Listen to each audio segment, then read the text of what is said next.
Everybody in America and those listening around the world, it's time for the Conservative Syndicate with your host, John Matthews, self-ordained, politically incorrect, mad prophet of the airways.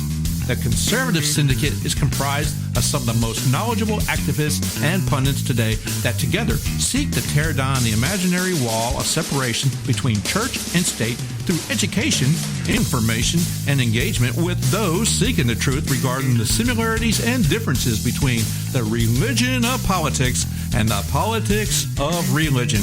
Well, by getting on Larry King and telling everybody I'm a Christian and I wasn't raised in a Muslim home. Americans have Muslims in their families or have lived in a Muslim majority country. I know because I am one of them.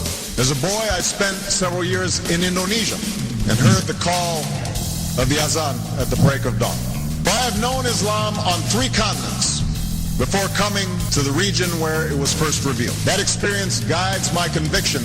And lest we get on our high horse and think this is unique to some other place, remember that during the Crusades and the Inquisition, people committed terrible deeds in the name of Christ. At what point does a baby get human rights, in your view? Well, I think that whether you're looking at it from a theological perspective or a scientific perspective, answering that question with specificity, is above my pay grade. I've got 2 daughters, 9 years old and 6 years old. I'm going to teach them, first of all, about values and morals. But if they make a mistake, I don't want them punished with a baby. As long as we've got to fight to make sure women have access to quality, affordable health care, and as long as we've got to fight to protect a woman's right to make her own choices about her own health, I want you to know that you've also got a president who's going to be right there with you, fighting every step of the way. Thank you, Planned Parenthood. God bless you. Hey, all you can do is just tell the truth and trust in the American people that over time they're going to know what the truth is. We are 5 days away from fundamentally transforming the United States of America. And now, your host, John Matthews. Okay, hey. How we doing out there all across this great land of ours and around the world? It's that time for the Conservative Syndicate coming to you live right now out here from the old left coast. Orange County, California, LA County, California. I like to call it the DMZ of Southern California. I sit on the cusp on one side of what's left of the conservative bastion down called Orange County. And then to the north, of course, is LA, the land of Tony Villaraigosa and all those other people out here that just want to completely transform the United States of America into a socialist, Marxist, communist, whatever you want to call it, hybrid society. So we're glad to have you with us tonight. I am John Matthews, your host, mad prophet of the airways on a mission from God, and that mission is to tear down the wall of separation between church and state. I like to refer to it as the imaginary wall of separation between church and state because I believe there is no difference between government and religion. In terms of morality, government, social, or civil society, you name it, it all fits. Glad to have you with us tonight. We're back from, I hope you enjoyed your Easter out there. I've got with me my co-host, Joe Hakos from Drive Report, and we're ready to kind of kick things into gear tonight. We had a lot of fireworks last week. We hope to continue that. How you doing tonight, Joe? I'm ready for some fireworks, John. So just to recap, the left will do business with countries that stone people, gay people, to death, but won't do business with Indiana. Just to recap, we want to make sure we know that. Boy, if I had to put that in 25 words or less, what a great way to say that. It just so much demonstrates or illustrates where we have come as a nation, that our internal struggles consist of haters of the church and lovers of the haters of the church on the outside. Okay. Say that again real fast. Yeah. So I understand. I don't know if you heard anything because it was Easter and I was kind of, disconnected from everything. Yes, it was Resurrection Sunday. This just in.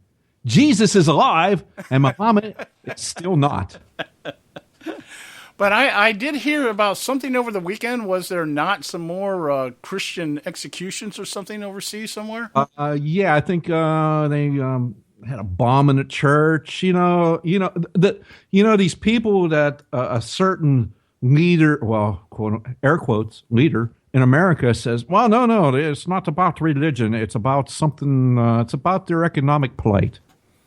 Oh, yeah. Oh, maybe somebody was upset that they didn't have a job fair over Easter weekend. Might have been. Yeah. Maybe ISIS was all standing in line over there waiting for their jobs. Waiting for their next, okay, here's our next attack missions. Some of you are not going to come back because you're suicide bombers. Yeah. Well, okay. Maybe they need to hire mystery shoppers in London. Yes. Did you see that? Did you see The Price is Right where the lady just said, she got excited and the model pulling the little things off and she pulled out the actual price of the car. It's like, oh, they had to give it to the lady. See that one? It was kind of funny, actually. She's like, oops. She tried to put it back on her. It's like, no, she already knows what the price of the car is now. Too late. Well, I know. I was watching Let's Make a Deal this morning at the gym because you're kind of captive at the gym. You got to kind of watch what they are. It was either that or Univision, which is all in Spanish. And so it was really kind of funny. They had one of these games where you had to pick the letters of the car, Toyota. They were giving away a Toyota. And the guy had to pick the letters Toyota without getting zonked. They have what they call a zonk, right? The zonk. Okay, so he picked the first letter, and he got the first letter up there.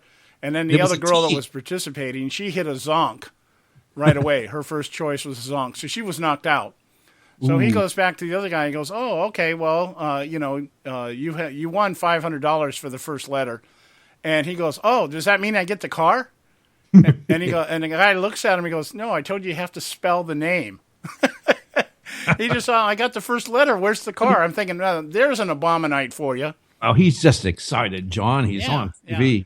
And the whole crowd. That Wayne Brady guy gets people excited, man. I'm telling you. Well, this was what was kind of funny about the crowd. The whole crowd, like 95% of them, were college kids. They were, I don't know if they were in L.A. on spring break or whatever. I don't know. But they were all, the whole audience, almost the entire audience was college kids. And they had people from Villanova, Cal State Long Beach out here, Santa Monica College. And you listen to the comments of these kids, and you're thinking, "Oh my God!" In fact, he asked one of the contestants to. They were playing this one game, and he says, "Okay, the first one, the girl won $2,300, and then she picked up the next card, and she won $1,500." So he looks over to one of the college kids, and he goes, "And that adds up to," and there was silence. Where's my cash register? Oh my God, a 4-digit number, 2 4-digit numbers. I don't have enough fingers to count that. My goodness, and there were zeros. Yeah. So then he asked the girl standing, well, what's your major in college? Economics. Oh, no, she was a communication major.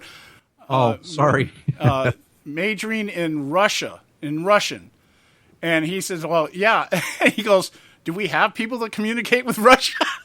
Yeah. Really? Is she going to go work for the... Oh, well, and here's the classic line, Joe. He says, well, so what are you going to do with your education? Oh, no. She goes, make the world a better place. Hold on, John. I got to put my... And he looks at her and he goes, speaking Russian? Yet. Oh, my goodness. Poor delusional kids. They're gonna come out of college with a $40,000 debt and not know what to do with their life. I'm going to make the world a better place in Russia. Vladimir will let me do that. I will speak to him in our language. Yeah.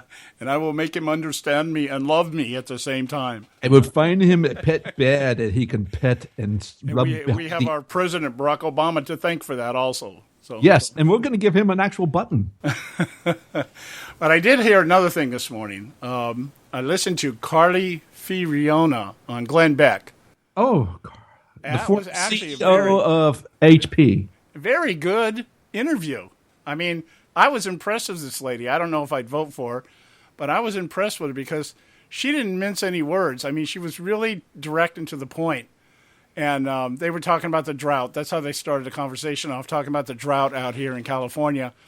And she was saying, as I've been saying, as we have said on this show, she goes, I just can't figure out with all the money that we have and with the ocean sitting right next to us, why we haven't been able to set up these desalination plants, Salination, yes. Yeah, salination plants. And because this is what we found out this morning.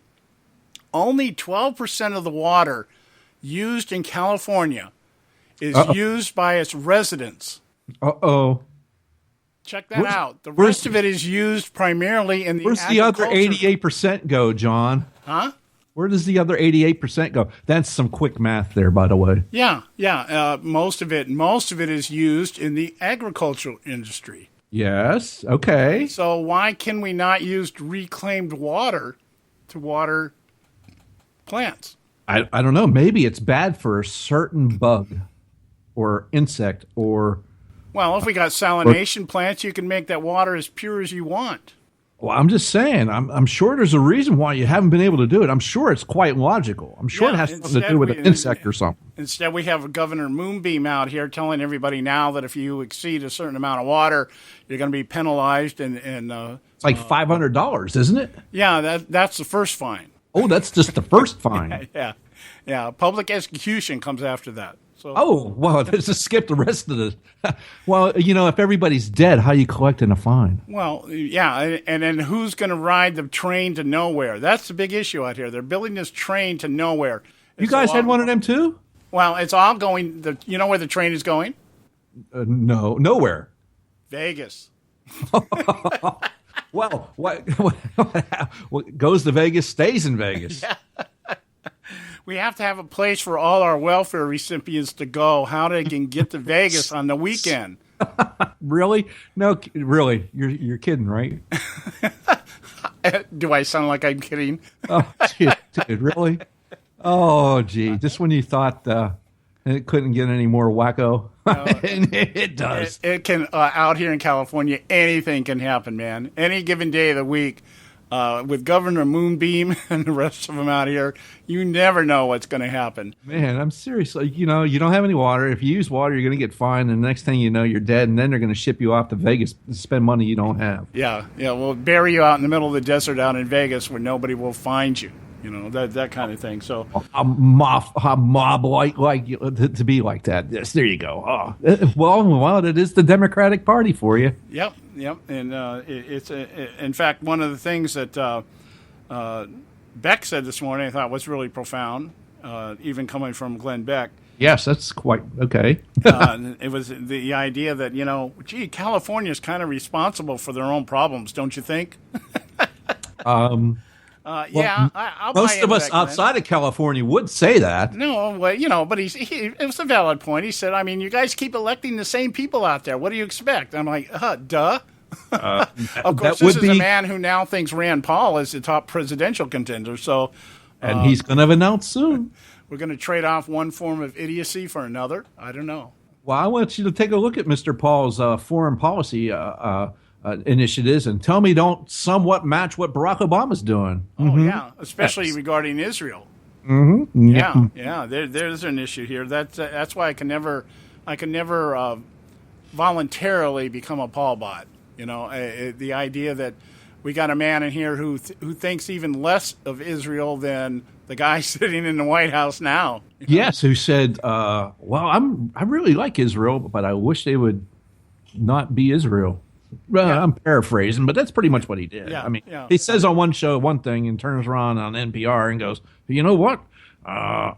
The plight of Israel is really not my concern." Yeah. Why would Israel be upset with him? Just saying, John. I don't know. Yeah. Sometimes I think too logically. Yeah. Okay. Anyway, why am I got? I shouldn't be calling in here. I got somebody trying to call in here. No, they called in the wrong show.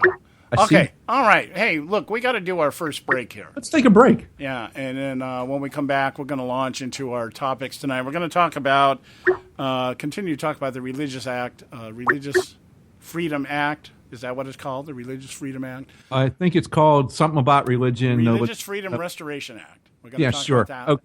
Yeah. And then we're going to talk a little bit about the deal of a lifetime, in the words of Barack Obama, regarding Iran. And Karen Sigmund will be on with us the second hour also, and she wants to talk about